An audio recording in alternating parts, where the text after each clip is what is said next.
noneho ico gihe nari mbabwiye ngo yakoreraga Rene aho bita Kutongo, noneho ariko paratoni yabo n'ubundi yari i Remera, yewe yari yarasigaye muri Plene, noneho abandi baje i Remera, bariyo aja kwivuriza.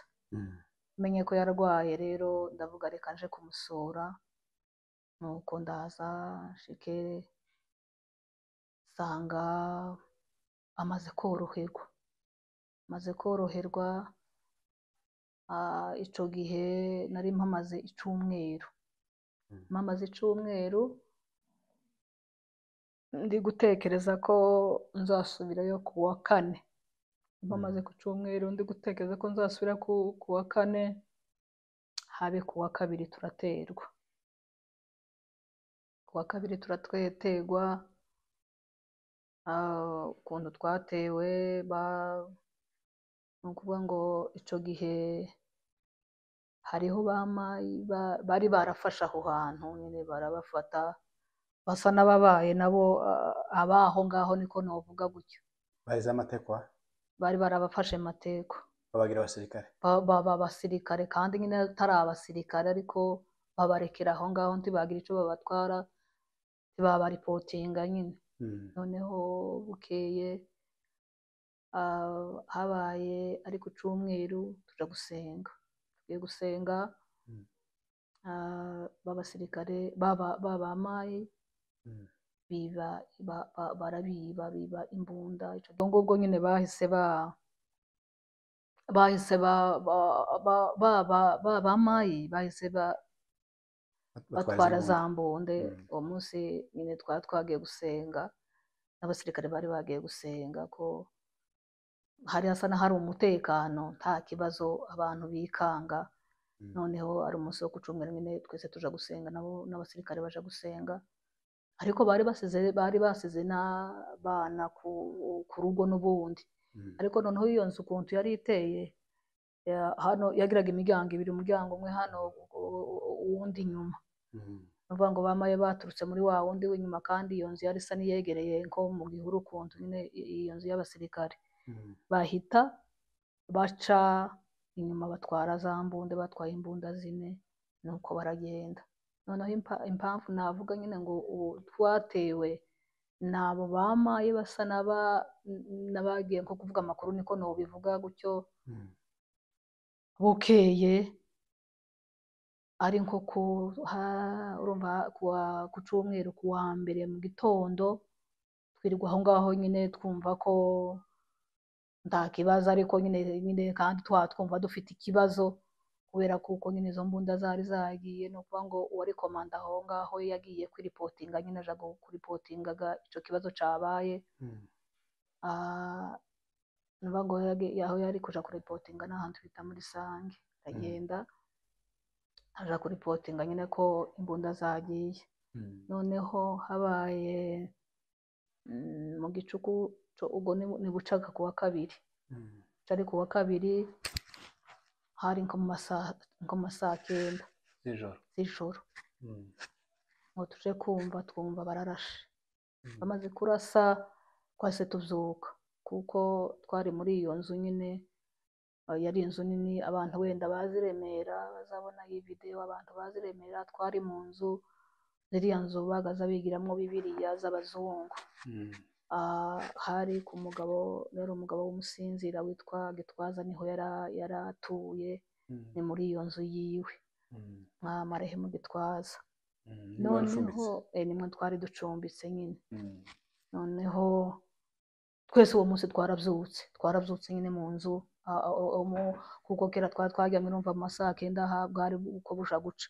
Turavyutse, tumaze kuvyuka, mu mwanya umutware wanje nyine aragenda nyine, urumva aja muri patrouille. Mu mwanya aragaruka wenda nko mu masaha 10, aratubwira ati muryame nta kibazo, ati ntawamenya ni wenda urusasu rwavugiye, nta kibazo gihari. Ariko njyewe numva kera nagize ubwoba, kuko nararyamye nyine, ubwo ngubwo ndyamye ndota, mbona umutware ari mu maraso menshi, mubona mu maraso menshi, nkaza mbona amaraso menshi, nkaza mbona amaraso amwe ari kumuka mu mazuru, ariko ndavuga ese biriya bintu ni ibiki, numva nyine ngize ubwoba. Noneho atubwiye ngo tuje turyame nyine, urumva nta kundi twari bwake, iwe yarakomeje nyine aja muri patrouille. Ubwo yaje kubahumuriza gusa? Yaraje kuduhumuriza nyine gusa, aratubwiye yaraje kuduhumuriza nyine ngo turyame nta kibazo. Noneho nyine urumva nyine twasubiye nyine mu buriri, ariko mu by'ukuri navuga ntabwo nigeze ndyama, narakomeje nyine mfata ibintu byose, mfata imyenda ishida mu gikapo, ndonke ndazinga ibintu, numva nta mutekano. Noneho twari tunafite n'iradiyo aho ngaho.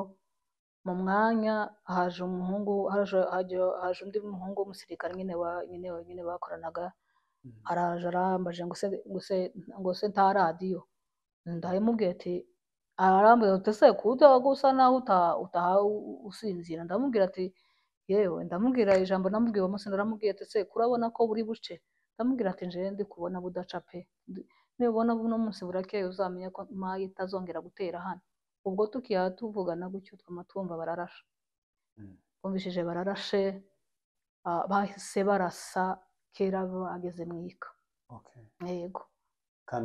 Kandi niho turi, ni hafi aho ngaho mu by'ukuri. Nta kuvuga ngo wenda twoba tukivuye aho ngaho ngo turahunga, ntabwo bishoboka. Zabaye ngombwa nyine ko twikumira muri iyo shambure. Urumva ko nari muri shambure yanje jenyine, navuye muri iyo shambure nari ndimo, ndagenda nsanga abandi aho bari muri shambure nyine y'uwo mupapa. Nuko dushitse twese n'abana, njyewe n'umwana wiwe w'umuhungu, n'undi mumama muramukazi w'uwo mudamu nyine aho ngaho nyine twari turi, twihisha munsi y'igitanda kimwe. Noneho abana nabo bihisha munsi y'ikindi gitanda. Noneho papa wabo iwe yahagaze hari muri shambure, twese yahagaze nko ku ruhande rwa garderobe. Noneho kwa kundi nyine yahagaze gutya iruhande rwa garderobe, wa mama we yarinjiye gutya, arakomeza asa n'uhaye wegeranya nk'utuntu, wegeranya nk'imyenda nyine muri shambure. Ubwo amasasu ni menshi? Ubwo amasasu ni yose, sinabona ukuntu mbivuga. Bahise bamurasa wa mama. Ni ukuvuga ngo urusasi rwavuye mu idirisha gutya, twaje kubona ahise nomenya ngo rwavuye he nyine, nuko ariko niho nyine kuko twari twegereye hari idirisha, niho rwaturutse nyine. Noneho yahise yikubita hasi, kandi yari ahetse umwana. Ahita apfa se? Ahita apfa, tiyarusha avuga ngo he, yama yikubita hasi gusa, tubona gusa urushunzi rw'amaraso ko nyine ko ruradutemberamo. Uwo mama aba arapfuye. Noneho amaze gupfa, ubwo urumva nyine umupapa yahise afata umwana, ahita amushira nyine hamwe n'abandi. Umwanya muto cyane, natwe tujega twumva baduteyemo grenade. Aho muri mu cyumba? Aho turi mu cyumba. Mu by'ukuri iki kintu nkibabwiye sinzi ukuntu bibasobanurira. Nahise numva ko iyi pariti y'ibumoso ivuyeho, mpita numva ukuboko kw'iburyo kuvuyeho, mpita numva ndapfuye. Ariko noneho nkumva ko nkumva ndasa n'ugifite nk'akenge, ariko ngavuga se ndapfuye, ndi muzima se? Ukajya wibaza wenyine? Kasa nibaza njenyine. Nuko ariko mu by'ukuri ntabwo nari napfuye nyine. Kandi iyo grenade irabaturikana mwese? Twese iraduturikana. Ni ukuvuga ngo twese turakomereka. Njye narakomeretse nabi cyane, nakomeretse nabi. Ni ukuvuga ngo nakomeretse ibisate bibiri mu mutwe.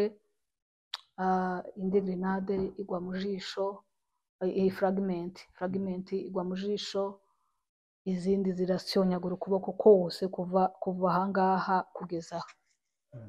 Ni fragment gusa. Yego, ari fragment gusa. noneho ni ukuvuga ngo navuga ngo umubiri wose wari fragment mu by'ukuri, ariko igisebe nyine cagaragarara amaso y'abantu cyane cari igisebe caha mu ruhanga gutya aha ngaha n'icaha ngaha gutya muri aha ngaha mu mutwe. Yego, urumva cari igisebe kigaragara pe, kigaragara mu buryo abantu bose barimo bandeba bagahita bavuga ngo iwe ngo ubwonko buri hanze. Noneho nkibaze se ubwonko bwoba hanze umuntu akavuga cyangwa umuntu akumva, kuko nari kirimo numva. Ni ukuvuga ngo mukirimo aho ngaho amaze gutema grenade, mwarakomeretse ntawapfuye? Barapfuye, ni ukuvuga ngo uwo mupapa n'uwo mumama barapfuye. Uwo mupapa n'uwo mumama barapfuye. Umupapa saje gupfa gutiwe? Uwo mupapa nawe ni ukuvuga ngo twavuze ko uwo mumama niwe barashe mbere, barangije natwe baduteramo grenade. Noneho kugira baduteremo grenade, noneho barinjiye, bamaze kwinjira, kugira bagiye kwinjira, wa mupapa nawe yahise asohoka, bahise bamutsinda gutya muri korodoro, naho bamurasiye. Iwe mu by'ukuri yaranasanze nyine yarasanze nyine aragongera, ariko uwo mumama we ntiyigeze anasamba. Ni ukuri. Yego, nuko noneho kwa kundi bongeye noneho barashe wa mupapa, bahise basohora abana, barabatwara matekwa, babatwara amatekwa. Noneho bamaze kubatwara amatekwa, haza kuboneka umugiraneza. Ni ukuvuga ngo uwo mupapa yari umuganga. Haza kuboneka umuntu w'umugiraneza, umupfurero nyine, abantu bose ntago baba babi. Arababwira ati ariko mwabaye muti, aba bana papa wabo amaze gupfa na mama wabo, none ni ikihe kibazo mufite? None mutwaye abana ko murabatwara he? Arababaka, niwe wafasha aba bana, arabajana muri plene, abaha abanyamurenge nyine, babahita nyine bana nyine bahita baja mu muryango. Twebwe turacari munsi ya Cagitanda, turacari muri Cagitanda. Noneho kurya, noneho binjiye bahita babona, rero baturutse inyuma y'ugutya mu idirisha, bahita bavuga ati ngo dore amaguru, kuko amaguru yacu sinzi amaguru n'imbara yanje n'imbara ya mugenzi wanje yarimo agaragara, inkweto zikagaragara nyine hanze. Bahita bavuga ngo dore ngo abadamu mwohariya, kandi ngo bishoboke ko bashobora kuba batanapfuye, kuko mu by'ukuri zari interahamwe nyine n'abamayimayi, kuko barimo bavuga nyine ukumva interahamwe n'abamayimayi nyine, ukumva nyine abapfurera ukabumva. Bahise bavuga ngo dore ngo amaguru y'abagore, kandi ngo nta nubwo bapfuye.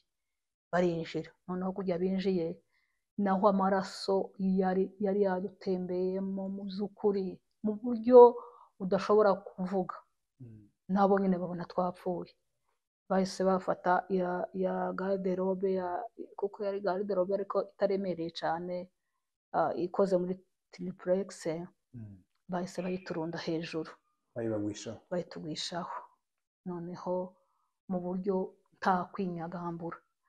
Noneho mwibuke ko mu by'ukuri bari bandashe runo ruhande rw'ibumoso ijisho, umutwe nawe bawurashe. Noneho uku kuboko kw'iburyo niko barashe. Kandi niba hari ikintu simbizi, ubanza nini nka sumako, nuvuga ngo habe n'ubu nyine iyo ndambitse nko kuri sima gutya, isima ko hamwe n'intuza nimba bikomekana atawamenya. Ni ukuvuga ngo byari ibintu, bwari uburibwe udashobora kumva.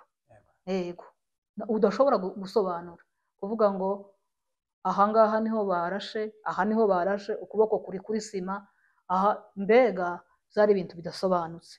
Ariko noneho mu mwanya tuja kumva nyine bamayi basa n'abagiye nka kure. Naho iyo nzu yari ifite kave munsi, yari ifite indi, wenda batumva kave ni inzu zo munsi zindi. Yari ifite indi munsi, ahita wa mwana nyine twari kumwe, umwana w'umuhungu, yari umwana nyine ufite nk'imyaka 14, yahise atubwira ati twavuyemo hano tukaja muri kave. Noneho kubera bo nyine bari babarashe, ariko bo ntabwo byari birenze cyane, ntabwo byari uwo mwana ntabwo bari barashwe birenze. Uwo mwana yari nyine cyari ikibazo nuko iwe yari yamufashe ku maguru, yari yamufashe ku maguru mu ivi. Noneho uwo mudamu wundi yari yamufashe nyine ku kuboko iwe, ariko ntabwo byari cyane. Uwo mwana ni nk'aho wari wababaye, ariko uwo mudamu wundi yari yababaye cyane. Noneho bahita bavamo, bahita baja muri kave. Noneho nje nsigaye muri ca gitanda, munsi ya ca gitanda bashizeho ka kabati, ndakukubiriye pi, ndakukubiriye, ngerageza gukora ibishoboka byose kugira ngo mve muri ca gitanda, birananirana. Ariko nyuma yazwo nyine naje kuvamo. Kurya mvuyemo ndangize ukuntu inzu yabaye, ndangize mbone intumbi wa mubyeyi hangaha n'umugabo wiwe. Ndavuga se koko naho ikintu cita ubwoba cyo cari carangiye, sinari nkihaye ntekereza, sinari nkihaye numva ubwoba. Noneho nakoze iki, nahise ngenda ndaryama inyuma ya ya ntumbi ya wa mumama ndiyororosa. Uraryama? Ndaryama ntabwo udafite ubwoba? nta bwoba ntaki, kuko nari napfuye numvaga isherezo nanje ndi bupfi. Nuko noneho mu mwanya ubwo ni ukuvuga ngo twarashwe saa 11 za mu gitondo. Ni ukuvuga ngo abantu wenda bazabona ino video bazadukurikira barahazi, abazi Remera twatabawe n'abantu bavuye Bupfurero, bavuye nyine za Bijojwe, gutyo nibo bantu badutabaye, za Rurambo. Noneho baraza, baje bahageze none ko mu masaha 8, masaha 9. Gusa sinahakikisha wenda amasaha nyine wenda bahageze, ariko yari amasaha ya nimugoroba. Noneho baraza ngo baje kugera kuri ya nzu, numva bararashe cyane. Ndavuga ati bamaye baragarutse, ariko mu by'ukuri ntabwo nasubiye kandi kuvuga ngo ndi nyagambura, ngo ndavuga ngo ndaja kwihisha. Nagumye harya utegereje gupfa. Ubwo amaraso ari kuva, ndamaraso gusa. Nuko noneho ba bantu ngo baje guhushuka, ariko nyine urumva nari nababaye pe, ariko akenge ntawomenya ubwenge aho buza buva, Imana nyine zigenda ikora ibyayo. Numva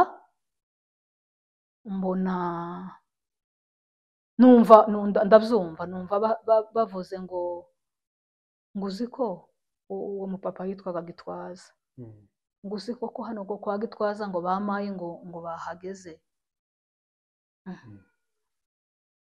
Numva ijwi ni ry'Abanyamurenge. Nama ndikwega, mbona ngeze ku muryango. Ngo ngere ku muryango nabo baba barambonye, kuko nyine hari aho hafi. Barambona, ngo bamare kumbona nyine barahagarara, baraza barandeba, mbabwira nyine ibyabaye byose, mbabwira ko Gitwaza n'umudamu bapfuye, ariko hari umwana wasigaye n'undi mudamu baje kubareba, babwira aho bari. Nuko barangije baja kubareba, nyine bari kubareba, ubwo bahise batuzamukana. Iyo baje bavuye nyine, ni ukuvuga ngo inzira twari gucamo nyine kugira ngo wenda tumanuke twike vuba Uvira, yari irimo bamaye. Noneho byabaye ngombwa ko duhita dufata inzira yo kuzamuka imisozi. Urumva twakomeretse gutyo, nta muntu wabasha kugenda. Nuvuga ngo nyine abo bapapa nyine bari baje kutureba, nyine abo badutabaye bagiye baduhetse ku mugongo. jewe n'uwo mwana nyine twe ntabwo twari ko tubasha kugenda nyine bahise baduheka batugeza ahantu turara mu misozi. Tukiri inyuma aho ngaho amakuru y'umugabo n'abandi basirikare bari kumwe ntayo muzi? Amakuru y'umugabo ntayo tuzi. Yego. Turakomeza ni ukuvuga nyine ngo twakomeje turara aho ngaho, turara ku musozi nyine w'ahantu ku musozi w'i Remera, ariko tuzamuka nyine tuja ahantu bita mu Bijojwe. Turaharara, tumaze kuharara bukeye mu gitondo nibwo batangiye kuvuga nyine ngo hari abasirikare bapfuye. Ariko tutararengaho, hari ubuvuzi wari wabonye cyangwa se wenda hari imiti wazumva? Habe nta kintu na kimwe cy'ubutabazi na kimwe? nta soins intensive nigeze mbona wenda ngo mvuge ngo gutya nta kinini, nta oya tazo. Nuko icokoze bwarakeye mu gitondo haza papa umwe nyine wari uvuye mu sinzi bwo sinanamumenya, ni ukuri Imana izamuha umugisha. Umuntu wese ndashobora kubona ino video yaragize uruhare mu buzima bwanjye. Icyo gihe ndabyibuka hari umupapa wahise aza mu gitondo ahita afata aranyogosha. Urumva ko nyine byari bikaze. Yego. Noneho bahise bakora ikintu cy'ingobyi nyine n'igipoyo, bahita batuzamukana. Noneho ubwo bwose sindamenya ko umutware yapfuye. Noneho ariko ngumva atopfa, ariko uwo munsi mu gitondo hahise haza umumama umwe wari wasigaye i Remera nyine, iwe yamenye amakuru, yaje nyuma yacu yamenye amakuru nyine ko yapfuye. Araza ngo ashike ahita asa n'ubivuze, aravuga ngo iwe ngo mama nuko yabaye ngo waje kuvuga iryo jambo, bose bahita abantu bose bari mwaho bahita bamuzibya nyine ntiyaba akivuze tiyavuga. Noneho tukaba turi kumwe n'undi musirikare wari usa naho yamperekeje. Uwo musirikare yitwaga Kazadi, ndanamusuhuje, ubu sinzi aho aherereye ariko nabo n'iyi video ndamusuhuje. Noneho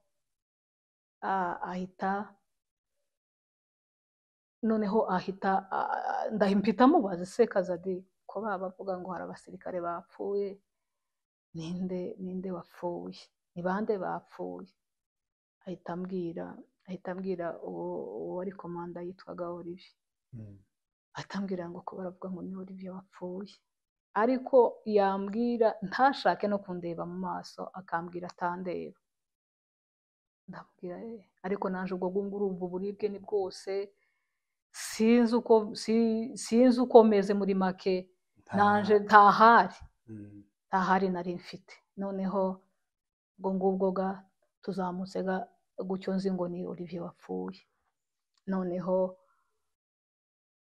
turazamutse ngo tugere ahantu nko hagati wenda yo kuri uwo musozi no mu Bijojwe, twari ahandi twari tugiye aho bari bagiye kuturaza nyine. Tuhagere igipoyo basa n'abantu baruhutse, noneho hatangira kuza abahungu b'abasirikare. Haza umusirikare yitwaga ngo ni Mutabazi, ahubwo n'umudamu we twaranabanaga ngo ni Kinoro, nabo ndabasuhuje aho bari. Noneho ndamubaza Mutaba, nese se papa wa Aline ari hehe, yamenye ko nakomeretse? Arambwira ngo yarabimenye. None ko ataza kuki abandi bari kuzamuka, wenda nimba yamenye ko nakomeretse kubera iki ataza? Ahita ambwira ngo bari inyuma, ngo bafite inkomere zakomeretse nyine, ngo niyo mpamvu bari inyuma, ngo ariko ngo nimugoroba baratugeraho.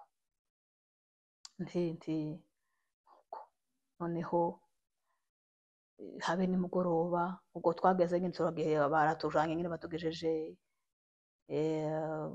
mu Bijojwe. Mu Bijojwe mpageze, urumva ko narahageze uwo munsi nyine abantu se umuntu ntibanzi nta nyine no gukomerekera ahantu abantu batakuzi navyo nyine ntago vyoroshe. Uwo munsi ndavyibuka, ariko nyine banyitayeho ntaco batakoze. Ndavyibuka uwo munsi uwo mugabo nyine bari bikoreye igipoyo, barashitse baravuga ati se igipoyo turagitwara turagishira hehe? Uwo mugabo twari duhuye nawe acuye inka, bahita ababwira ngo nibakitware mu Rubunga. Kuko nari mfite nyine akenge nyine gake, ndababwira ati se turaja mu Rubunga kure, nimuntware kwa Revera. Uwo mugabo yahise anambaza ngo se Revera uramuzi? Ndamubwira muze ntumbaze byinshi, wari mu burimi bwinshi. Ntumbaze byinshi, nimuntware kwa Revera. Ariko nyine Revera nari muzi, ni mubyara wa mama, nari muzi nyine nawe yaranze. Noneho ndagiye nshike nsanga umudamu we ni umudamu yari umudamu we nyine wa mbere yari yarapfuye, yari afite umudamu wa kabiri, ariko ari n'umukobwa w'iwacu aho mvuka mu Gatanga. Noneho mu by'ukuri angirira neza, ankorera ibintu birenze aho ari nawe ndamushuhuje. Wageze aho ngaho se aho naho utarabona n'umuntu byibuze guhindura imyenda? Bari batarampindurira. Ya maraso ni ya maraso ngifite. Ya maraso ni ya maraso, gusa ikintu bankoreye banyogoshe. Yego, ya maraso ni ya maraso ngifite, nuko ya maraso gusa niyo bankuyeho. baranyogoshe, ariko imyenda ni yayindi ngifite. Urumva ngeze aho ngaho uwo mudamu aranyuhagira, aranyomora kabisa. Nawe aho ari nukuri ndamusuhuje. Noneho iryo joro, noneho hariho abapasiteri baje uwo munsi. Urumva sindamenya ko nyine umugabo yapfuye, ariko wa mugore waje mu gitondo aravuga ryanguye mu gutwi. Noneho n'aba basirikare maze kubona bakambwira ngo umugabo wawe ari inyuma, bumwe umutima ukambwira ngo ukundi yapfuye, undi ukamubwira ngo se yopfa gute? Yopfa. Noneho umutima wamubwira ati noneho ubwo nyine twari twicaye mu nzu y'ibitekero, abantu barabizi, aho abashitsi bicaye mu ibaraza nyine, abapasiteri bari bahafite inama. Noneho harimo umupapa, ni data wacu, yitwa Samweli w'Ibuvira. Abamuzi baramuzi, pasiteri Samweli wa Uvira, na pasiteri Makimbi icyo gihe yabaga i Bukavu. Mu basinzira ni tate icyo gihe Bukavu, ni ukuri yari tate nyine. Noneho ntegereza ko baza kundeba, namavuga ati nibataza bugaca bataje kundeba, nta muntu uri bumbwira, jenyine ndabimenya ko umuntu atakiriho. Kandi ko bari bambwiye ngo araza kuza nimugoroba. Ibyo ari byo byose, uko nyine nanje ndi umuntu mbimenye nyine ko nibwira nyine ataje, bukanira abana bagabo bataje wenda ngo baje kundeba, mu by'ukuri ndabyibwira, ndamenya ko yapfuye. Nuko ni ukuvuga ngo ba bagabo bwakeye bataje kundeba nyine ijoro ryose. Urumva naraye nabyibwiye, navuze ati yapfuye. Uce mu gitondo haza ni nkaho nyine n'imbitsi, niko navuga, n'imbitsi. Araza, yari umwana w'umusore, ariko yari ashoreranye n'abo bahungu b'abasirikare, kuko nta n'iminota ibiri yageze batarinjira muri iyo nzu nari ndimo. Noneho ngo amare uwo musore nawe yarashitse yamabura uko avuga, ahera ahita ambwira ngo mwaramutse madame, ngo hari abasirikare ngo bantumye, ngo nimba ngo ushobora kugenda ngo uze ngo ubasange ngo mu Bibangwa. Naje icyo namubajije gusa, naramubajije se abo basirikare ni bande? arambwira ngo ni musirimu, ngo ni ba musirimu. Naho ubwo nyine mwumve ko nta kindi cyakurikiyeho, wahise wibwira ko umenya ko nahise menya ko ibintu byarangiye. Umuntu utazi ahwana n'uwundi. icyo gihe maze kukubwira bamaze kumbwira nari nkiri mu bubabare, urumva nyine ububabare buriyongera. ugize n'ibyago upfusha umugabo. ngeze n'ibyago nyine umutware birarangiye. Mu by'ukuri ubuzima bwanje numvise burangiriye aho.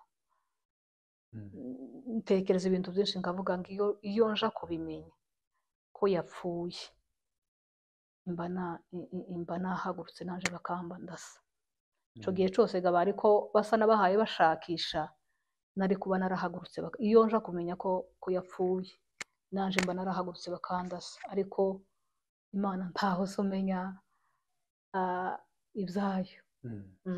waje kumenya uburyo yapfuyemo se? Naje kumenya uburyo yapfuyemo kuko uwo musirimu niwe basohokanye, niwe bari bari kumwe, niwe bajanye, niwe donke niwe wamenye uko yapfuye. Yego, yaje kubikubwira? yaje kubimbwira. ni nawe nanone nyine niwe wantwaye, niwe donke niwe wakomeje ubana nanje muri ibyo byose. Yego. kugira ngo tuve aho mu bijojwe. Urumva bahite bansanga nyine aho uwo munsi mu bijojwe ari abasirikare 5 nyine, ariko ni musirimu na Rutabara. Aho bari nabo ndabasuhuje. Ndabasuhuje, yego, ndabasuhuje. Ndatekereza ko bari kumwe n'abandi bana 2 b'abayisikoti babo. Abo nibo bakomeje kumba hafi kugeza twitse Uvira. Twitse Uvira, ariko mu buzima nyine umuntu abona wenda naje ntabwo bari bazi ko ndi bubeho, kandi naje nta cyizere cyo kuvuga ngo nzabaho. Ntaco nari mfite. Nari nacitse intege, numva nta buzima. Ariko Imana yo mu ijuru mu by'ukuri ntawamenya ibyayo, burya igira ibyayo, igira uko ibigenza. Nuko niko byagenze rero. Nshike Uvira naho nsanga bari mu kiriyo canje nica umugabo. Ni inshuro ya 3 bakurikirana? Ni inshuro ya 3 nababwiye bari bambitse. No kuvuga ngo umugabo nawe nsanga bari mu kiriyo canje n'umugabo nyine. Yego. Bambonye nyine cabaye igitangaza kuba bambonye, ariko nyine nangiritse cyane cyane. nta hari nari mfite, nta buzima, ntabwo nari mfite. Abantu bambonye ico gihe ndabitekereza ko hari abantu benshi bambonye. Yego, nta buzima nari mfite. Byabaye ngombwa nyine ko nshika uwo munsi bukeye bahita banjana kuri generale, ibitaro bya generale. Bahise bandoda nyine aha mu mutwe, ibisebe byari bicasamye. Nuko waraciye nk'iminsi ingahe murashwe? ni ukuvuga ngo twarashwe ku wa kabiri. Ku wa kabiri turara ku musozi, twaraye ku musozi 3. uri kumva tubona kwika Uvira ni iminsi 3 twaraye. Ni ukuvuga ngo navuwe ku munsi wa 4. Umunsi wa 4 nibwo wabonye ikinini? Niho nahuye n'ikinini. Wenda navuga ko turari Gahororo naho nimba ari pasinza nibuka, nimba ari paracetamol bampaye, nimba ari iki nta kidasanzwe. Yego, ariko kuvuga nyine ngo mvurwe ni umunsi nika Uvira wari umunsi wa 4. Yego, wari umunsi wa 4, niwo munsi mvurwa. Nuko noneho bukeye ku munsi wa 5, uwo munsi wa 4 nyine ndeba ngeze Uvira, bareze babona, ni ukuvuga ngo ntabwo nyine ijisho ryongeye kandi kureba. Fragmenti yari yinjiyemo. Bahita bavuga ati Uvira ntabwo babishobora, tuje Bujumbura impajya nzi ngo wenda hari ico bazamarira. Hariya naho nahabaye ukwezi ndi kwivuza. Ni ni ukuvuga icyo gihe narimo nivuza ijisho ariko ukuboko nako fragimenti zara nta kintu ngutoresha ntanafata n'ikiyiko gutya ngo mbe nageza mu kanwa zikiri mu kuboko bikiri mu kuboko yego nako kwari gusa no kwabaye nka pararize nyine ukuntu nyine kwaragize ko kwarangiritse kudafite imbaraga ariko uko nyine buhaba buca kugenda kugira imbaraga nuko noneho mu jisho nabwo natewe inshinge zirenga 10 izo nibuka wenda ni nk'14 vuga ngo banteraga urushinge hano bene aha mu jisho nyine gutya no ku mukago w'ijisho no hepfo mukago w'ijisho wo hepfo na bene aha ngaha mu gihenehene cyo hepfo n'umukago w'ijisho banteye inshinge zigera ku 14 kandi noneho uwo muti banteraga mu by'ukuri kose ntiwari umuti uwo muti wagaze uryana bagazamara kugutera ugahwera ugasiriba neza nza nibuka rimwe nyine urumva twaratondaga turi abantu benshi abantu bavuzaga induru ugasanga neza umuntu karavuza induru karatabaza nuko umunsi bamaze kudutera umugabo iyo yajyaga avuza induru ukagira ngo none sinzi uno munsi umwe ariko njye ntabwo navuzaga induru nubwo nanatakaga nari narabaye ikinya noneho umunsi umwe arambaza ati se ariko uriya muti baza badutera niwo baza bagutera wowe umera gute kutaza utaka yabatse ntake bigende gute ariko nyine wari umutima ukomeye nyine n'impamvu yo gutaka n'ibibazo umuntu yari amaze guhura uburwayi wabona nk'ibisanzwe yego ibyo umuntu yumvaga ni ibisanzwe wamuga niba bigukorerwa ku mubiri wumvaga ni ibisanzwe nta bundi bubabare n'ubundi warabugize yego icyo gihe ndavurwa uko babishoboye ariko nanone nta kintu baramiye baje kunsezerera barambwira ati bampa randevu yo kuzongera kugaruka ni ukuvuga ngo mu by'ukuri icyo gihe cyose naravuwe ariko nyine ntibzakunda bongera barambwira ati ugende uzagaruke ndongera ndagenda icyo gihe nageze no mu Rwanda bwa mbere naho ngerageza kuja ku bindi bitaro wenda byo mu Rwanda ariko ntacyo byamaze mu by'ukuri nazengurutse mu bitaro bishoboka ndatekereza ko wenda nshobora kuba naravuriwe mu bitaro birenga ibitaro nibuka navuriweho nazengurutseho ni ibitaro birenga 6 mvugwa navuriwe ku bitaro bya generale bya Uvira navuriwe ku bitaro byitwa Prince Regent Bujumbura nageze ku bitaro byitwa hopitale ya Butare ya hano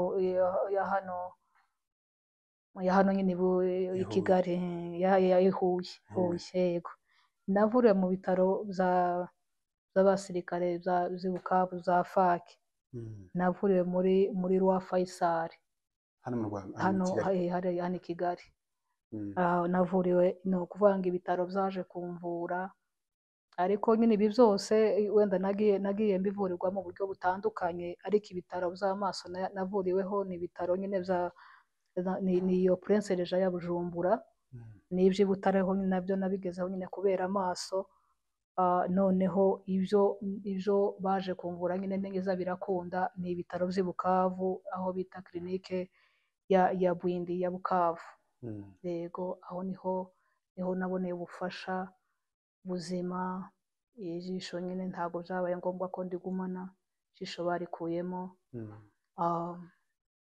ariko icyo gihe nacyo mu by'ukuri unaho n'undi musaraba nahuye nawo umunsi bankura mu ijisho narababaye barikuyemo kubera ko muri Kongo namwe murahazi uwo munsi banteye anesthesi locale, ni ukuvuga ngo bamaze kumbaga mpaye numva pe, mu buryo mpaye numva, kazanganira na dogita nkamubwira dogita we ndapfuye ati ngiye kurangiza tuvugana. Ni ukuvuga ngo uwo munsi narababaye, barangije kumbaga, batangiye kumbaga mu ma saa 2 barangiza nko mu ma saa 6. Kuva saa 6 narariwe, kuva saa 6 narariwe, ndaribwa ijoro ryose, uwo munsi wose, apana bene uburibwe butavugika. Narariwe, ndaribwa, mpaye numva, ndaribwa, ngeza ku wundi munsi kaya masaha nka saa 6 z'undi munsi. Kandi mu by'ukuri ndabyibuka uwo munsi nibwo nyine twari kumwe na mama, nkaza mubwira nti ma, wowe nabanje kubimubwira mbere y'igihe muteguza ati ngize uko mba, wohamagara uyu gutya, wobwira uyu n'uyu nyine, kuko nabonaga twari n'ahantu nyine hasa n'ahantu mu bitaro, nitwe twenyine nyine b'abanyamurenge, murabyumva, nta bandi bantu, ni ahantu tutahizeye ubuvuzi cyane, ariko nuko mu by'ukuri baramvura cyane. Byari ibitaro bya selpa, kuko aho ngaho hari musaza wanje wahakora, nawe ndamusuhuje, kandi mu by'ukuri niwe muntu wagize uruhare kugira ngo mvurwe icyo gihe, ni Pasiteri Ruganza, yagize uruhare kugira ngo mvurwe icyo gihe, yarakoze cyane, ndabizirikana mu mutima wanje. Nuko rero icyo gihe ndavurwa birakunda, ndatekereza kuva icyo gihe kugeza kuri uyu munsi, ni ukuri ntabwo nongeye kandi kugira ikindi kibazo. Ni ukuvuga nyine yego ijisho ntabwo ribona, ariko uburibwe bwahise buhagarara. Noneho habaye muri 2002 nibwo natangira none kwivuza mu buryo bwo kwivuza fragment, kugira ngo bazikuremo. Nabwo mu by'ukuri navuga ngo uyu mubiri wanje nta kintu utarabuye, warabuye kubagwa ntaco banteye, warabuye kubagwa bantera anesthesi locale, warabuye kubagwa bantera anesthesi generale.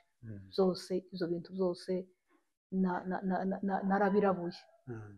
Ndabyibuka rimwe bankuramo fragment, nyine twari kuri hopitale y'abasirikare ya fake, abantu benshi barahazi, habaga umudogiteri yamavuga ngo arambaga, nta n'ikintu na kimwe anteye, ambaga numva gutya neza, ankuramo, ndavuga ati yemwe nzazigumana sinasa, kandi uwo munsi nabwo ndababara cyane, ndavuga ntabwo nasubira kandi kwibagisha, nzarinda igihe cy'Imana. Noneho byabaye ngombwa ko mu by'ukuri mbona ubufasha. Aha navuga ngo Imana yakoze ibitangaza bikomeye cyane. Izo fragment zaje gushira mu mubiri, izo fragment ntago zari kuzashira ngo baze bambaga gutya gusa, banyatira gusa, batanteye ikinya ngo bikunde. Noneho ndabyibuka, reka mvuge ngo icyo ni igitangaza cy'Imana cyabaye mu buryo ntatekerezaga, mu buryo bukomeye. Ndabyibuka icyo gihe hari muri 2000, hari hakiri muri 2000 ahari, kubera ko wenda nko mu isho w'umwaka gutyo,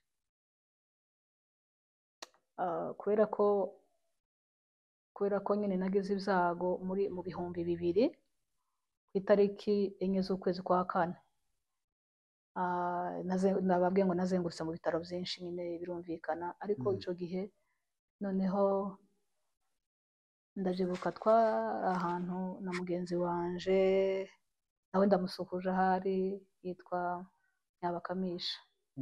Twagiye gusenga noneho turavuga ati reka sinzi ukuntu nyine ibintu byatujemo, turavuga ati tuzaje muri RCD tuje kuvuga ko abagabo bapfuye, wenda baduhereze badufashe. Cyane cyane nyine njyewe urumva ko nari nsigaye ndi umuntu uri umuvinirabure cyane, kubera nyine ubuzima nari isigayemo n'inkovu binsigiye. Yego. Noneho turagenda dushitse icyo gihe ni igihe bariya abayobozi bacu barimo Ruberwa yari akiri vise, Nyarugabo ndabashimira na Karaha, nukuri baduhaye umwanya turabonana. Ndabyibuka neza umuntu nabonanye nawe vizavi ni Karaha. Yego, kugira ikibazo canje aracumva. Icyo gihe ni ukuri bampaye ubufasha bukomeye. Ariko ikintu mvuga ngo Imana izikora birenze ibyo dutekereza n'ibyo twibwira, mu by'ukuri icyo gihe ndabyibuka. Nubwo nyine nari aho ngaho nyine naje kugira ninjiye amasengesho, ndasenga pe, ndasenga ndi kubwira Imana ibyanje, ariko nta gahunda nari mfite y'ibintu byo kwivuza, ntayo. Noneho igihe turi gusenga, Imana abatazi ko Imana izivuga, Imana izivuga. Njye nagiye mbona Imana ivuga kenshi, nagiye mbona Imana inyoriyanta kenshi, nagiye mbona Imana ikora ku buzima bwanje ntabona uko nabibabwiye. Icyo gihe Imana iravuga ati, icyo gihe ntanganaga, nari mfite ibiro, yambwiye ibintu byinshi, ariko ibintu nyine Imana yankoreye n'ubu yasohoje.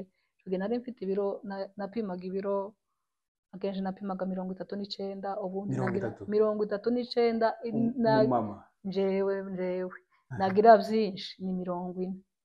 Ni ukuvuga ngo nahekeraga kuri 40, ntabi ibyo ngibyo. Noneho icyo gihe nari mfite ikibazo, kabwira Imana, Mana isuku mu buryo mu by'ukuri kose abantu benshi baga batazi ikibazo mfite, nyine benshi babonaga ko narwaye.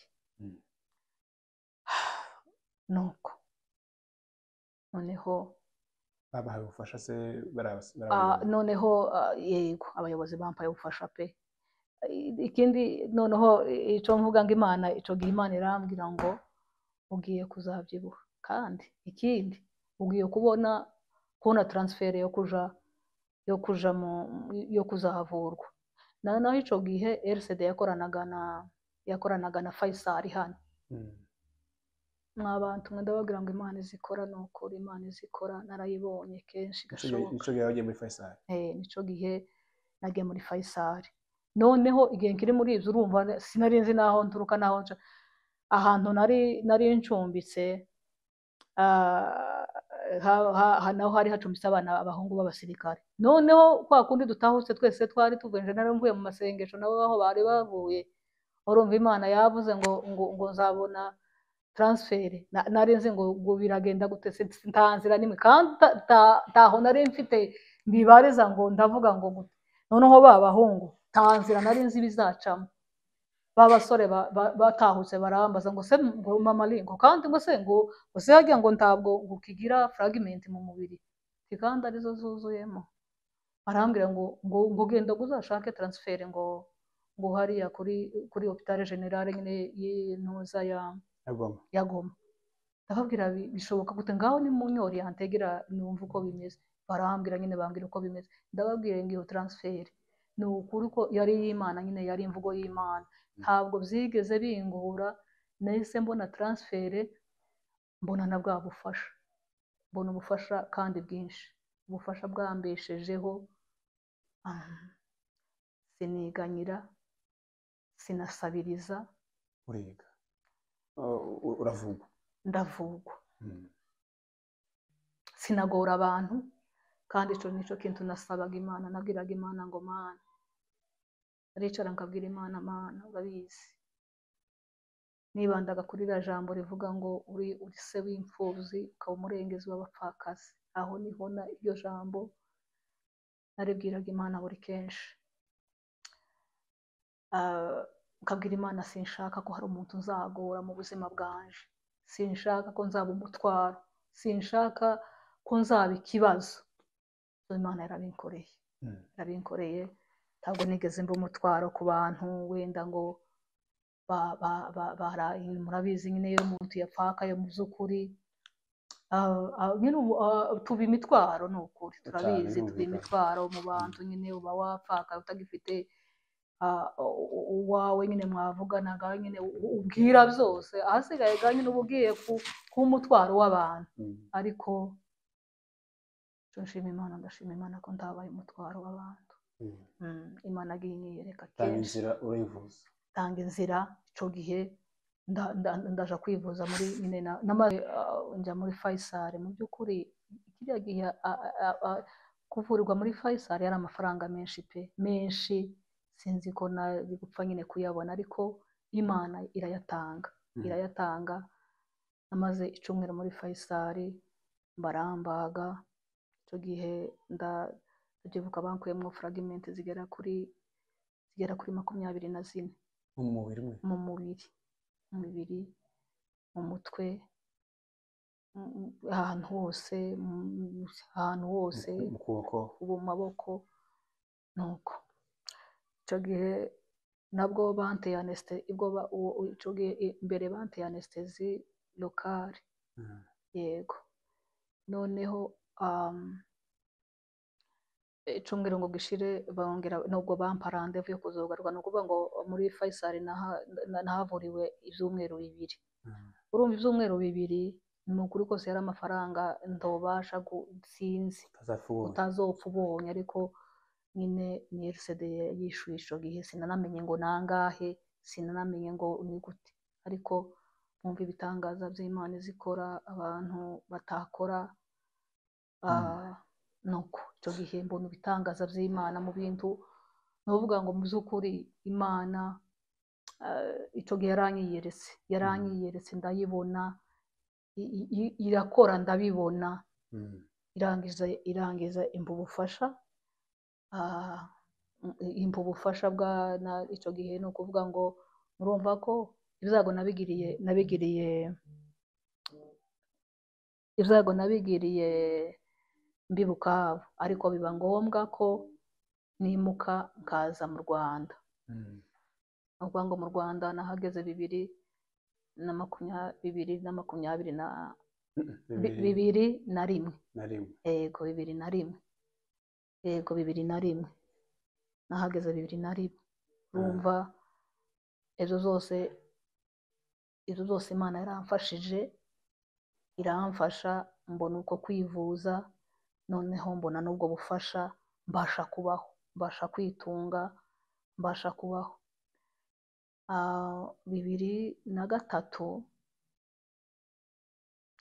2003 ubufasha buba ariko burarangira.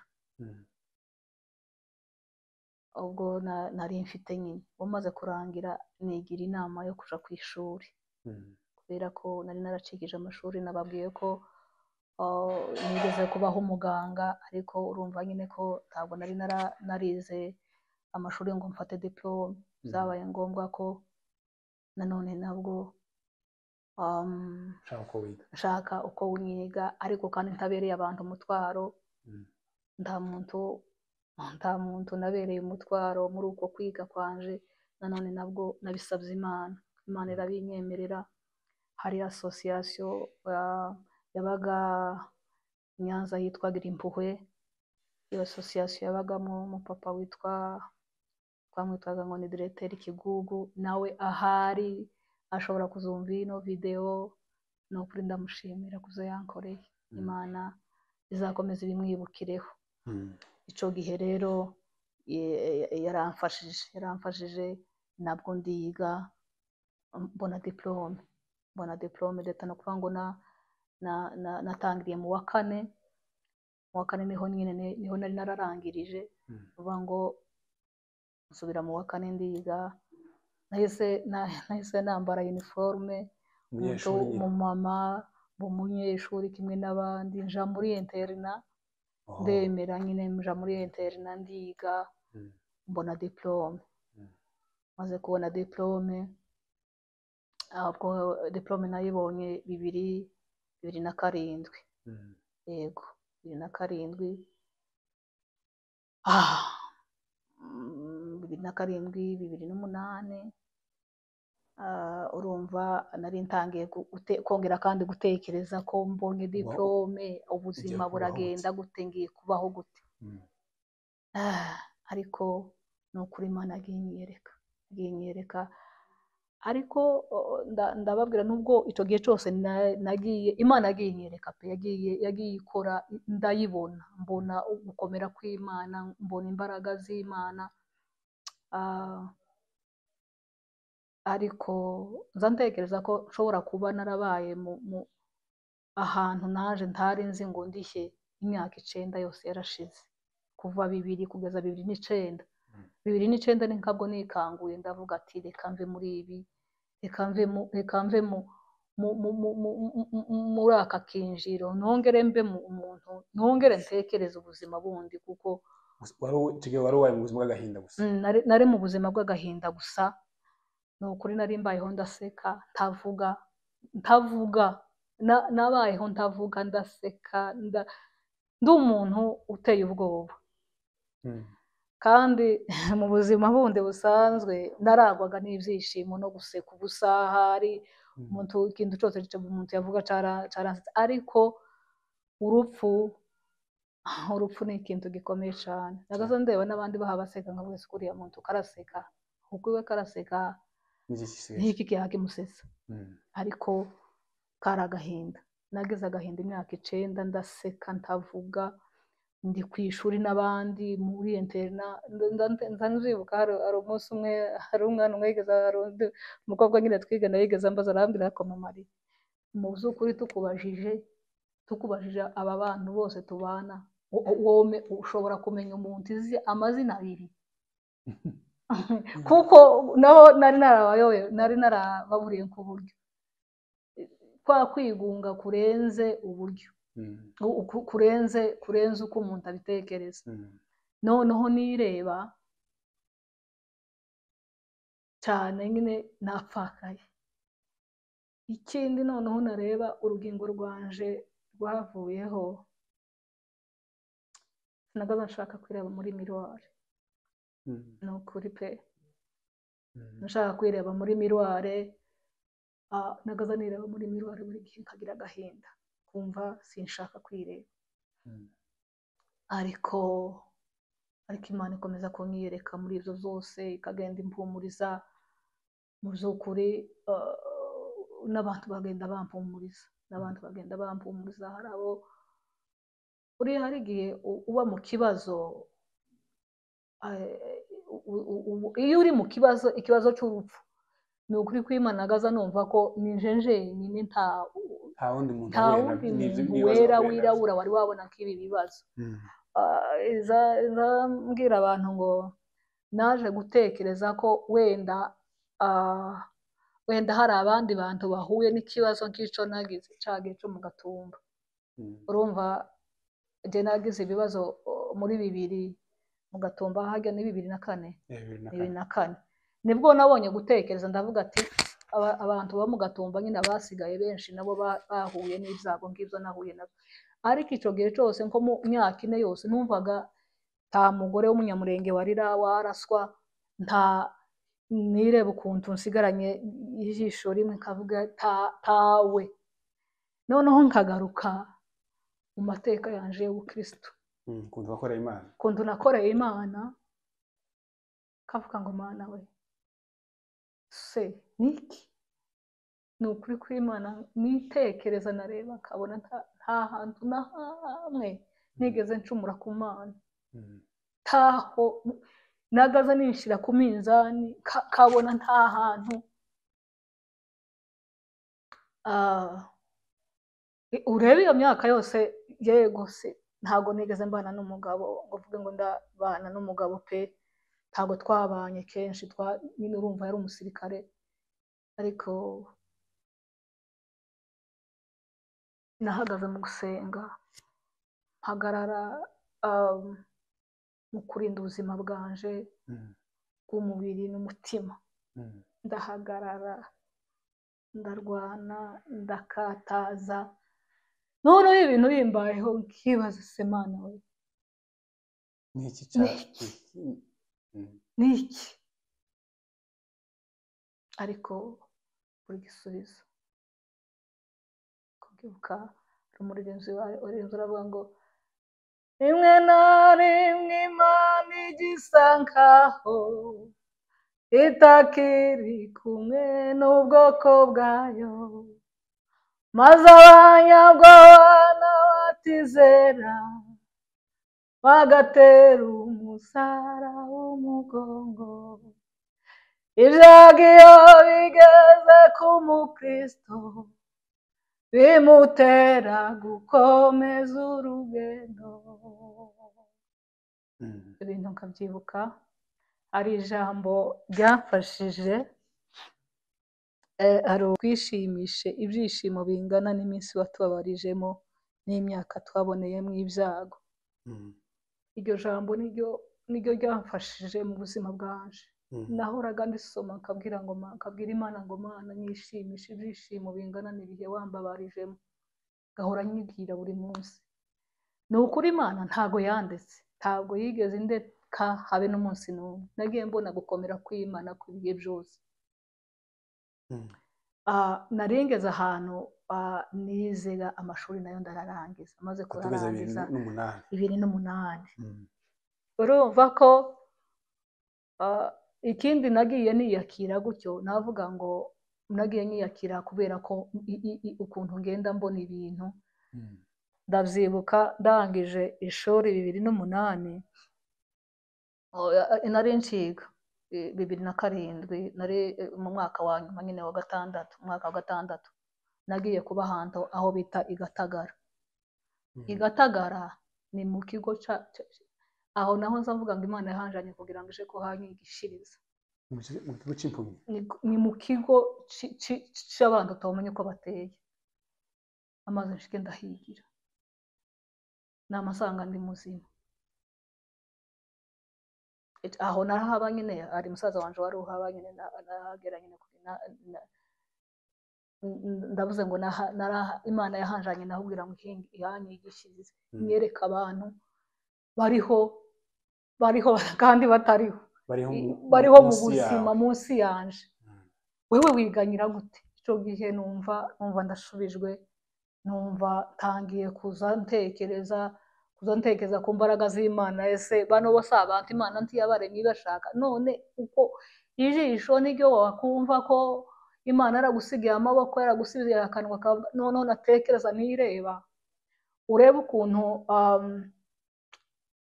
urebe amafragment yari mu mutwe, reba fragment zari mu jisho. Ni ukuvuga ngo iri jisho niryo ryagize ikibazo, ariko fragment yindi yakubise ahangaha, ariko igarukira ahangaha kuri iri rindi rizima, ndiyinjira mu jisho. Izo nabitekereza nabyo nkavuga ngo izi ni imbaraga z'Imana. Ubu wenda mba ndi impumyi barandata, ariko Imana yaranyiyeretse. 2008 nibwo navuze ngo narangije ishuri, nibwo nyine wenda natangiye kongera kandi gutekereza ko ndangije ishuri ngiye kuba mu bundi buzima. Urumva nyine nkuko kubera ko nari ndangije, numvishe nyine natangira kudepoza aho numvishije akazi nka depoza bene ibyo ngibyo. Noneho byabaye ngombwa ko hari umuntu yahise ampamagara arambwira ngo hari umushinga waje ukeneye abadamu b'abapfakazi. Aho hari hehe? Hari Jabana, hano mu karere ka Gasabo, aho ni hano i Kigali. Wari umpamagaye ninde? Ni Pasiteri Steven, benshi baramuzi. Yahingira imvugo nyine, arampamagara arambwira muri ubwo buryo ati ngwino turebe ko bizakunda.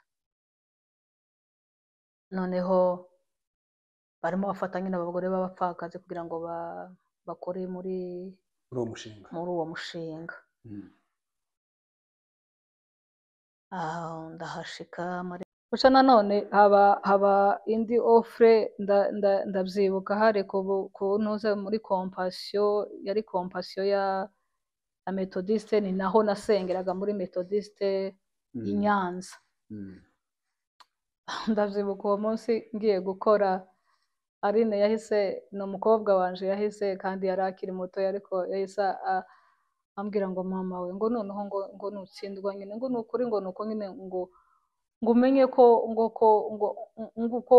kuriya uri bubona akazi niwe uzaba ubabaye kunakurenza. Mbega we yagiraga kwizera, ariko ati ntongere gucika intege, ntubabare ma, nubura akazi nyine nuko niko bizoba byagenze. Wakabonye nawe yari agakeneye. Mu by'ukuri uwo munsi ndatekereza ko nabuze igice kimwe kugira ngo mbone akazi nyine, nuko nako ndakabuze, mba ndababaye. Wese ibintu bite ko nize bigoranye, ho Imana yo kuko irareba heshye ni gute ukunguka, ariko burya ibintu byose biba mu mwanya wabyo. Noneho buke ntihashize umwaka pe, umwaka ntabwo washize, ariko mbere yabwo nyine umwaka utarashira, sinzi ukuntu twahuriye na pasiteri nawe turi kumwe n'ubu nyine ariwe bishop wanjye. Ico gihe nawe nta kazi yari afite, yari umuntu uri aho nawe ubabaye muri make. Twanakoranye n'ikiganiro abantu wenda ataramubona bazakurikira kuri Rwanda Media TV. None ni ukuvuga ngo mu by'ukuri ni umuntu twasenganye daboro tukwiba ruguru, ibo bari bakiri n'abatoya, ari nje mukuru kubaruta, ariko iwe yaranzi cyane, yarazi ibyago nagize, habe n'igihe nyine n'umunsi ngira ibyago nyirizina nibo nasanze Uvira, ibo babonye ibintu byose nagiye nyuramo. Noneho amenya ko nagiye gusaba akazi nyine aho Ijabana. Uwo munsi duhurira ahantu i Gisenyi, turangiza ndaguma ndamubwira nyine amakuru, nti yewe nti ibyanjye kabisa byaranze, sinzi pe, byaranze. Aragumara uwo munsi yambwiye ijambo numva rirantangaje, arambwira ngo mama ngo ni ukuri ngo tugire ikibazo tuzokora ngo muri uriya mushinga. nawe atawukoramo ari umuntu waho ngaho utazi ko buca nawe yari ntacyo yari ico kabisa. Ico gihe nawe yari ari aho ngaho ntacyo yari ico. Avuga se ntoya njewe byararanga umuntu ntoye kuri nje ntago bishoboka, wenda abandi bazawukoramo ariko njewe ntago bishoboka, nje sindimo. Nuko noneho burakeye nuko mbayeho nyine, kuko nakomeza ndashakisha nyine. Icyo gihe aracuruzaga, ndabyibuka baro, nacuruzaga imyenda, nafunguraga baro ya nyuma nacuruje. Iyo baro yarantangaje, namwe narayifunguye gutyo, nama nicara umuntu akaza agatora uko ashaka, kuko yambereye mbi, yameba imiswara ipfuye. N'umuswara utonafata amasogesi utofataga ngo nyine nayo yacuruze ibintu bipfuye ariko mana yanjye yari iya nyuma. Ndababara nibaza ibintu bimbayeho. Wumve ico gihe kubera nyine stress yari yambaye, habe n'amafaranga nyine umuvandimwe yari yansigiye ngo mwishuri inzu, barayanyibye kubera stress z'uwo munsi. Ndavuga ati noneho igitanga banyibye amafaranga, inuze baribaye moshware zidanafatika ngo wenda nazo ncuruze, noma ntereka aho ngaho neza, abantu bose bariko bansura. Nuko noneho ubwo ngubwo byabaye ngombwa ko nyine nkomeza ndarwaza. Noneho igihe kiri muri ko kinjiro nkiyantekereza ibimbayeho nkiyantekereza se uku ni ukuvuga gute ibi ni ibiki ndi kunyuramo numva Bishop nyine ari w'ico gihe yari pasiteri arampamagaye iwe kera yarahabonye yarahabonye abonye aranaguhamagara arampamagaye arambwiye ngo mama ari uzi ko nabaye pasiteri wowe pasiteri kuva ryari ati nabaye pasiteri nyine nabaye pasiteri w'ivyumba birashoboka se ati ni ukuri kose nabaye pasiteri ati none dufite abashitsi bagiye kuzaza none ndifuza kuzaza uzaza nyine yambwiye byinshi arambwiye ngo ndifuza ko ejo uzaza nuko urumva nyine nari nkeneye akazi ndavuga reka ngende ndagenda nje Ivyumba nibwo bwari bubaye ubwa mbere mpageze sinari mpazi sinari nzi ngo bimeze bite ndahageze shitse umunsi wa mbere nyine pasiteri ntiyambwiye ibyo ari byo ku wa kabiri nyine bwo twatugiye gukora interview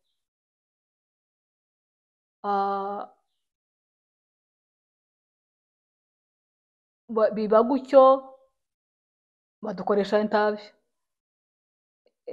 interview mu kuyidukoresha uwo muzungu nyine wa Nyanza yari ataraza yaje kuza nyuma noneho uwo munsi yaje nyine aribwo biri bube finale twazamutse ahantu tuja gusenga twese tuja gusenga none twari kumwe na madamu pastor uriya pasiteri nyine wari warambwiye bwa mbere ngo je Pastor Steven mudamu we twari turi kumwe nyine we yarazi ibibazo uko byagenze ahita ambwira ati mama ari usubire ukorwe n'isoni ati ngwino dupfukame dusenge isengesho twasenze ni ukuri kandi nk'abantu Imana iza yumva ni ukuri kose nubwo turi abanyantege nke rimwe na rimwe tuza nkaho Imana itumva Imana iza yumva icyo gihe kandi nabonye igitangaza c'Imana twama dusenga turavuga ngo mana ngo uwo munsi uwo mugoroba ngo waje gusoma batambutse abarinje basoma n'undi muntu nyine twari babiri nyine nibo bashaka batangira abarinje basoma n'uwo mudamu wundi ndavuga ngo mana ugira neza ariko se muri make ubwoba nkumva mfite ubwoba se Brian gute numva ngo yagiye mu by'ukuri atarabutswe mwumva ibitangaza by'Imana igitangaza mu gitindeho aragenda ngo ashike ni umunyakanada ngo ashike muri Canada gutya ati amaze kururuka indege yicaye mu wiwe uwo muryango taho wari kuburiraga wari uwo nguwo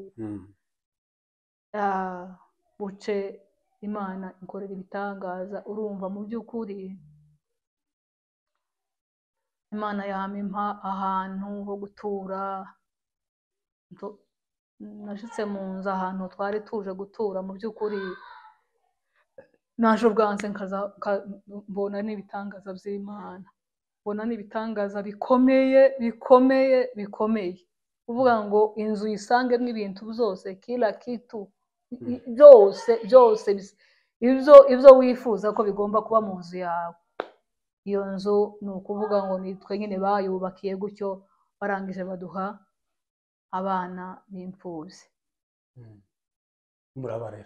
turabarera ariko aho hantu reka nanone naho nongere mpatinde ndashima Imana yo mu ijuru izikora ibirenze cyane ibyo dusaba n'ibyo twibwira kuko ico gihe Imana yampaye umutima wo kurera abana ntabyaye urumva nje wabyaye umwana umwe mpawe abana 17 ngo bane nabo mu nzu ntabyaye kandi sabana n'abana b'imico itandukanye abo bana harimo abana iyo mico yose kuyifata ukamenya kuyimanaginga byari bisaba imbaraga z'Imana byari bisaba ubumuntu byari bisaba amasengesho menshi ariko ndashima Imana yamfashije urera abo bana bose ndera abo bana bose bariga turabana bariga kandi mbana nabo nk'umubyeyi wabo, baranyubaha, bambera abana kwa kundi urera abana ukumva n'abana bawe. Habaye 2017 niho habayeho guhagarika ibigo by'imfubyi hano mu Rwanda, wenda abantu barabizi.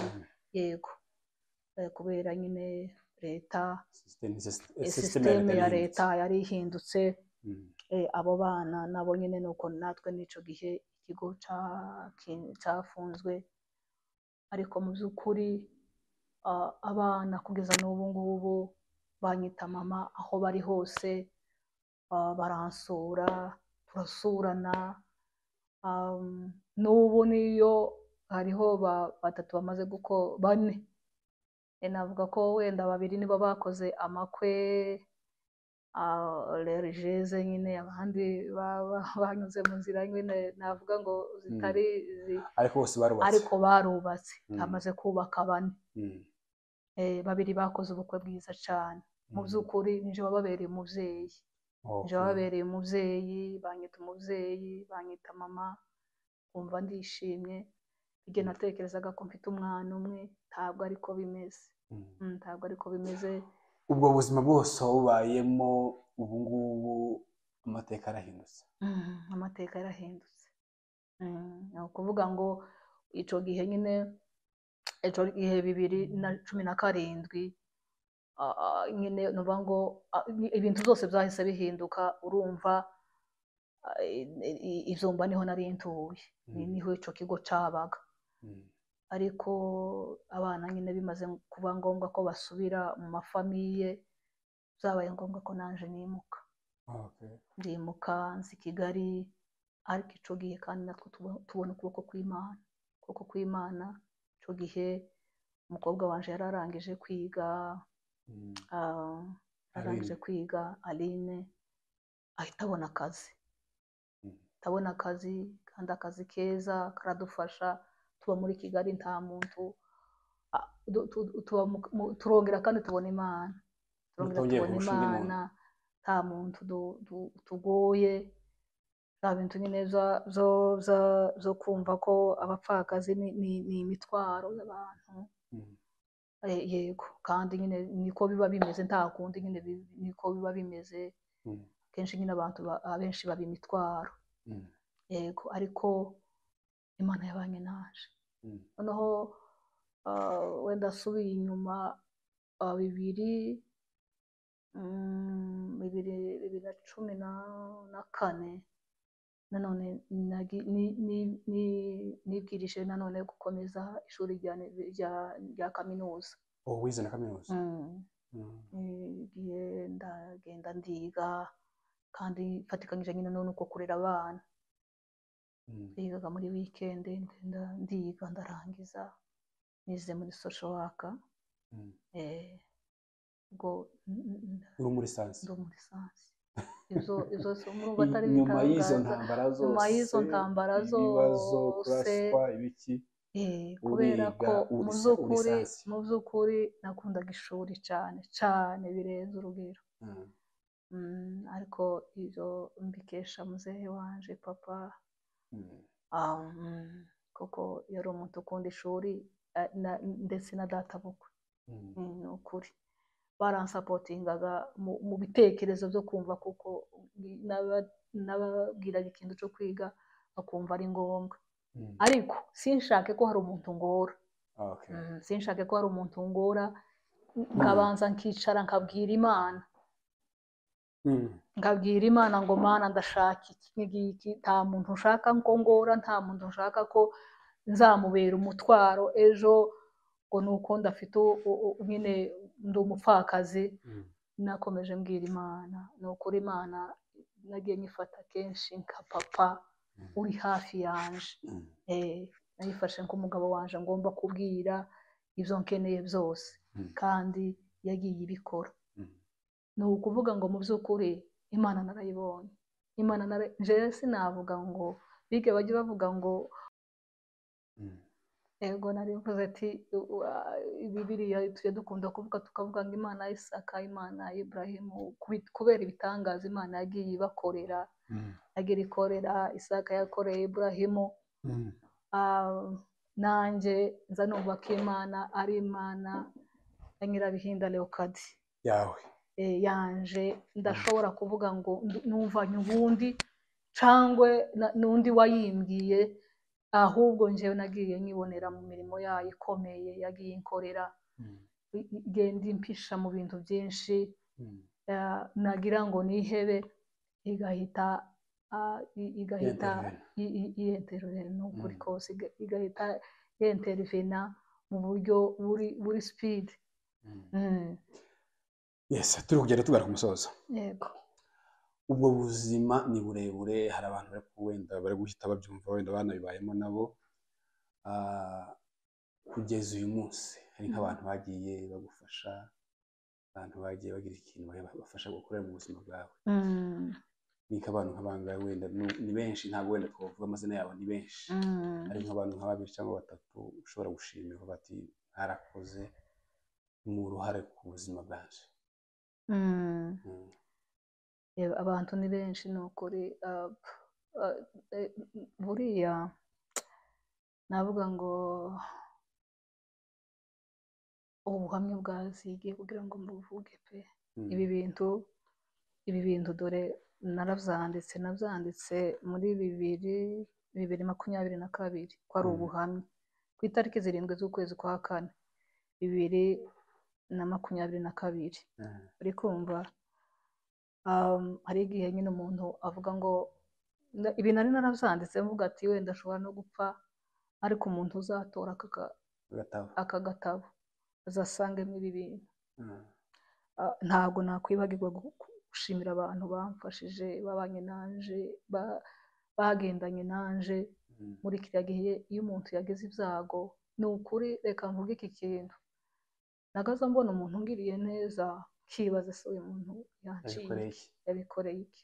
Numvaga njewe ndi umuntu wese agomba kungirira nabi, ariko marerezima siko byagenze. Abantu bangiriye neza pe, bangiriye neza. Sinobara, sinovuga ngo mvuge ngo nde, nshobora kuvuga umwe ngasiga undi. Uhereye, hari abantu bangiriye neza cyane kuva umunsi ngera Uvira nambuka. Abo barimo bamuzehe data bukwe wabaga Uvira, ego ndamushimira ahari. Barimo Semeki Irawi, ubu nyine ari muri Amerika, nabona iyi video azabimenya ibyo bagiye bankorera bikomeye. Niwe wanjanye i Bujumbura, niwe wagiye icyo gihe, niwe wanjabukanye nyine aja kumvuza. Barimo Direteri Gatimbirizo, ndatekereza ko nawe yagize uruhare ku gutanga amafaranga uwo munsi yari ahari. Ndashimira abantu ni benshi. Ndabanza nshimire mama Ntagihara, ariko ndamushimira, yagize uruhare kundwaza mu bihe byari bikomeye.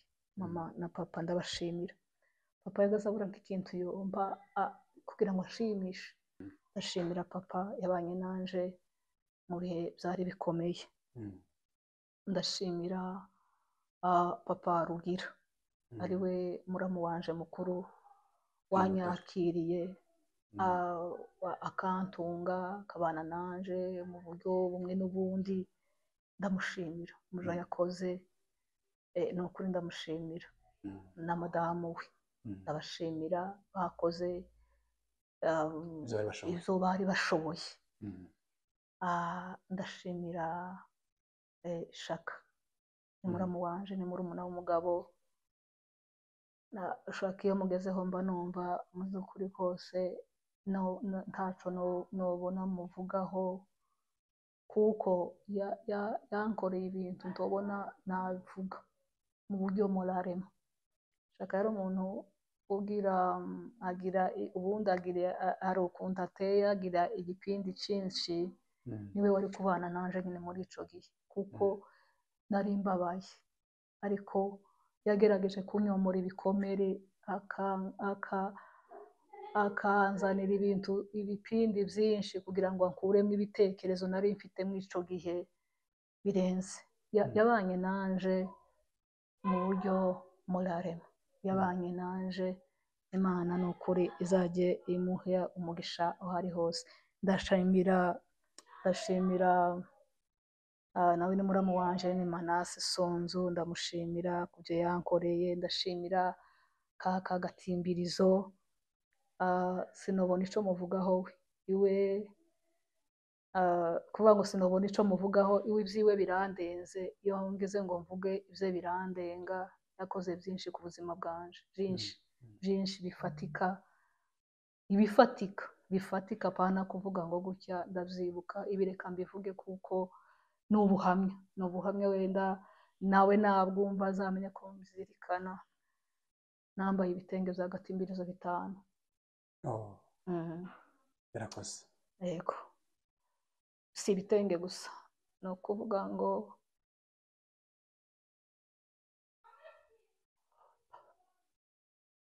yankoreye ibishoboka byose, kandi yajyaga akambwira ngo iyo nari nzi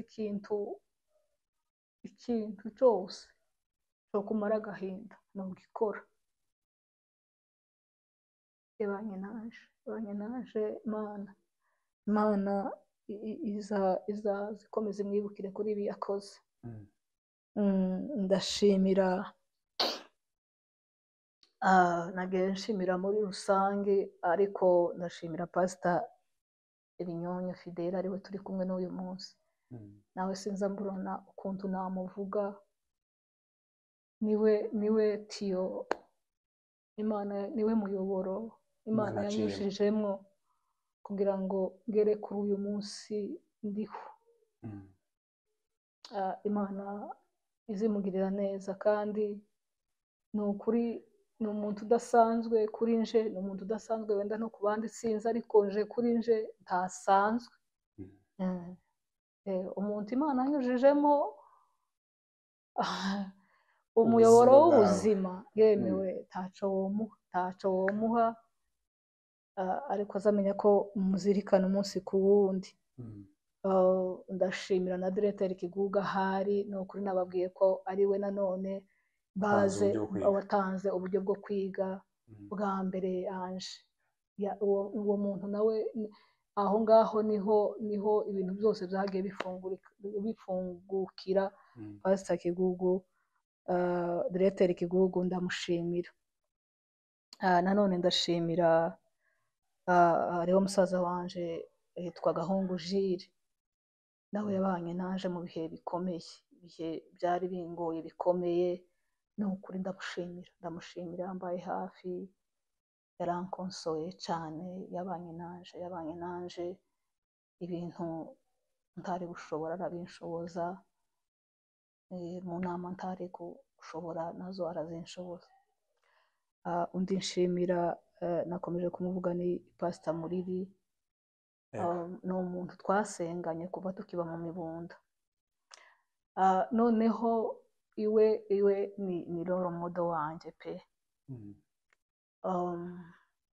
Ni ukuvuga ngo buri gihe yarampamagaraga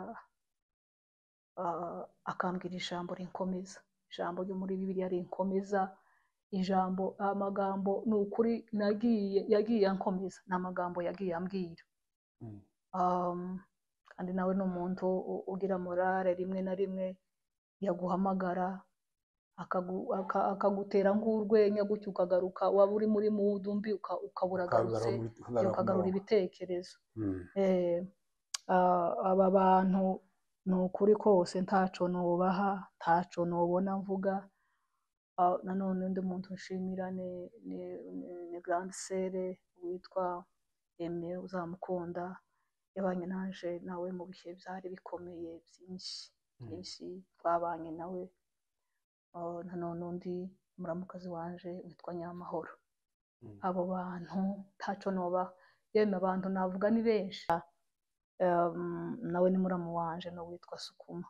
Sukuma niwe niwe wampaye ibintu by'ibanze byo ndatekereza ngo intebe za mbere nicayeho za mbere niza sukuma. Izo bintu ni ibintu wenda wagenda ubwira umuntu ngo wankoreye iki, ariko aba bantu bose nabagize umumaro kuri njyewe. Hari undi nanone nabimuvuze mbere mbivuga, niwe wamfashije kugera ku bitaro, ibitaro bya Bwinda ibitaro bya Bwinda aribyo nyine nivurijeho amaso, ni Pastor Ruganza. Abo bose ndabazirikana, ntaco nabaha, ariko ni ukuri buri muntu wese uzumva ino video wenda azamenye ko ndazirikanye neza abangiriye, bazahorana iyi neza, bazayigirira n'abandi batarinje. Ndabizi ko wenda bagirira n'abandi batarinje, ariko kubera ko mbonye umwanya wo kuvuga ibi bintu byari biri mu mutima wanje. Iyo abantu benshi nyine tuvuga gutya, kubona uze ko iyo tuvuga gutya wenda hari igihe rero uvuga ngo umuntu yashize ubuzima bwiwe hanze, ariko kubivuga gutya ngenda bivuga ko ni amashimwe y'Imana. Kiwicuza? Ntabwo nicuza. Ibyakubaye ntubigizemo uruhare? Ibyambayeho sinabigizemo uruhare, byabaye amateka. Ariko byabaye amateka, ni ukuri byabaye amateka. Kandi Imana yagiye inyiyereka kuko nabivuze, narayibonye no gushima Imana, hari impamvu yo gushima. Kuba kuri uyu munsi ndabyibuka Mose Pakara, narababaye nababajwe n'ibintu bigera kuri bingahe, kuri bitatu. Icya mbere nababajwe nuko mfakaye, icya kabiri mbabazwa nuko nsigaye namugaye, icya gatatu mbabazwa nuko nsigaranye umwana w'umukobwa umwe. Kavuga ngo ariko Mana se basi, iyo ubona kuko uko niko ganatekerezaga muri uwo mwanya, iyo ubona kuko basi nzapfakara n'uyu mwana kuko utaretse simbe naramubyaye, uko niko natekerezaga. Ariko nyuma yahabwo naje kwisanga ari umugisha, ari igisubizo canje. Aline yambereye umugisha, nawe ahari ndamushimira, yambereye umugisha. Ntabwo yigeze aba wa mwana witwara uko ashaka, cyangwa ngo Aline yabaye responsable. Wenda abamuzi baramuzi, arangije ampesha ishema. Aline yitwara neza, arangije arashaka neza, ndabimushimira. Izo zose zabaye amateka, ndashima kuko kuri uyu munota ni ukuri mfite umuryango. Hari ikintu nanone cagaza kimbabaza, icyo kintu cagaza kimbabaza ryari, cagaza kimbabaza ngiye nko gushingura, cagaza kimbabaza pe.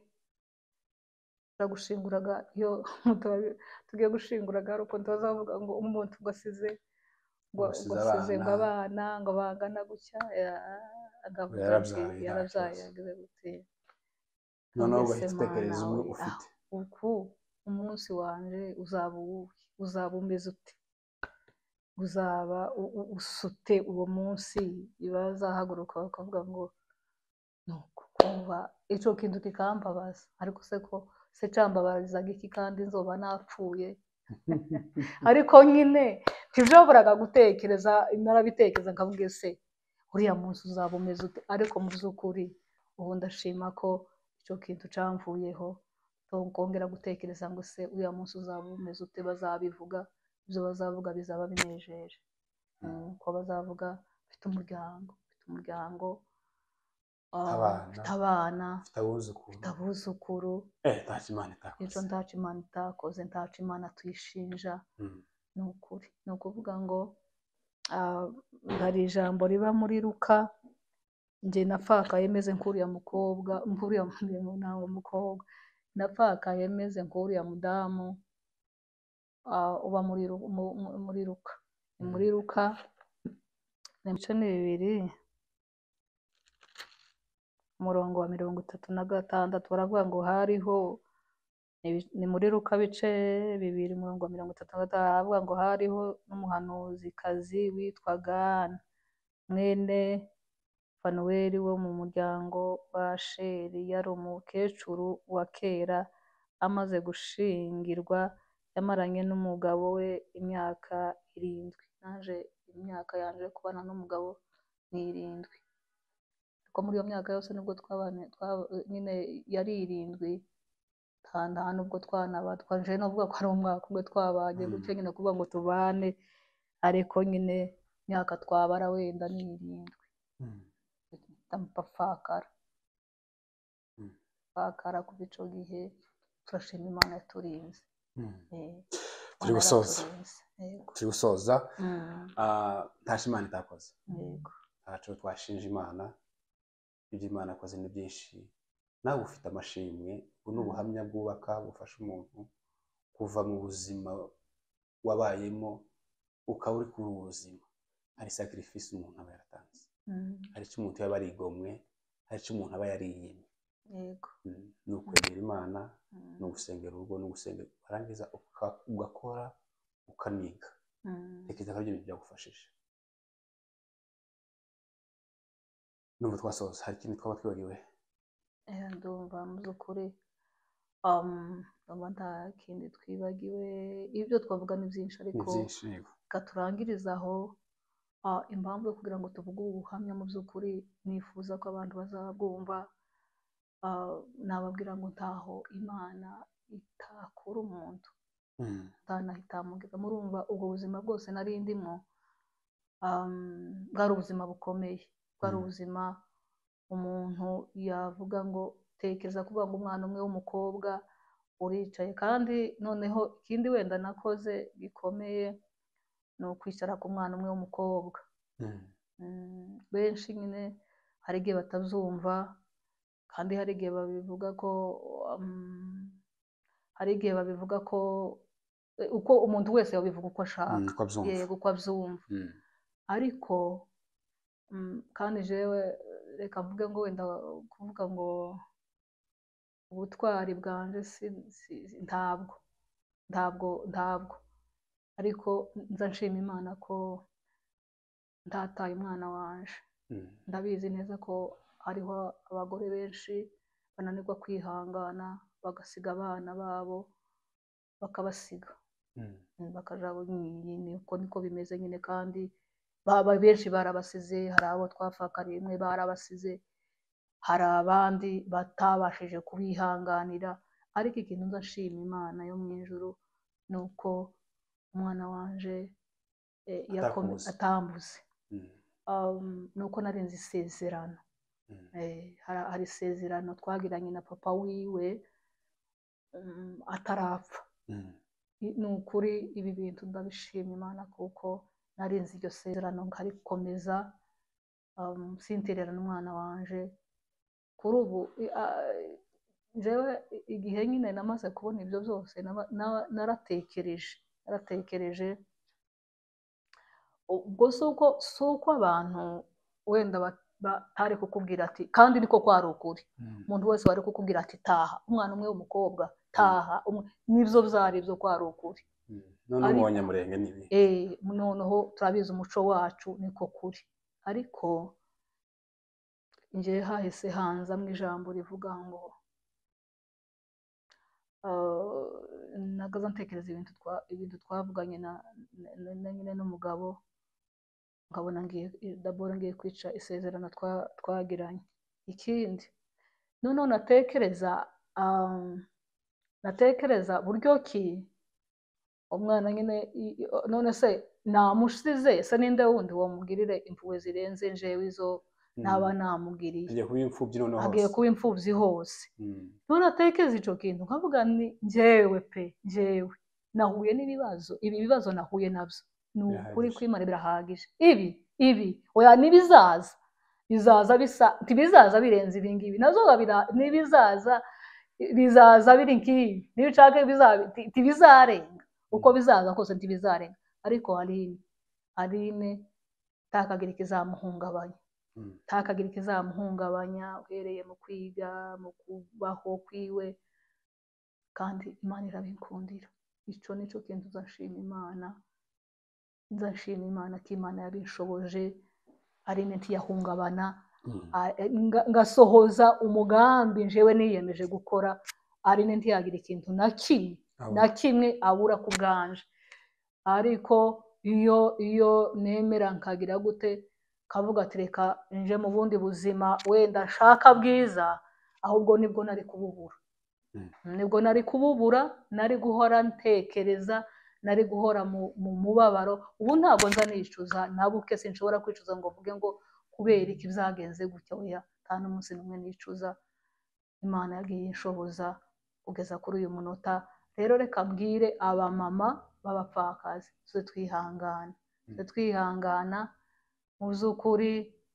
Ubu nyine hari gahunda nyine iriho abantu bakaba abapfakazi, bari kuvuga ngo bararenganye. Nibyo turabizi ko akarengane karabayeho, ariko uwo batazaza bemerera gutwara abana, ntukemere gusiga abana. Jewe nicyo kintu nababwira, muze murera abana banyu. Yesu arahari, Yesu ni umurengezi w'abapfakazi, kandi ni ukuri niwe se w'imfubyi. Ibyo ngibyo uko ni iryo hame, jewe niko kuri, kandi ndigenderamo, kandi iyo ni experience mfite pe.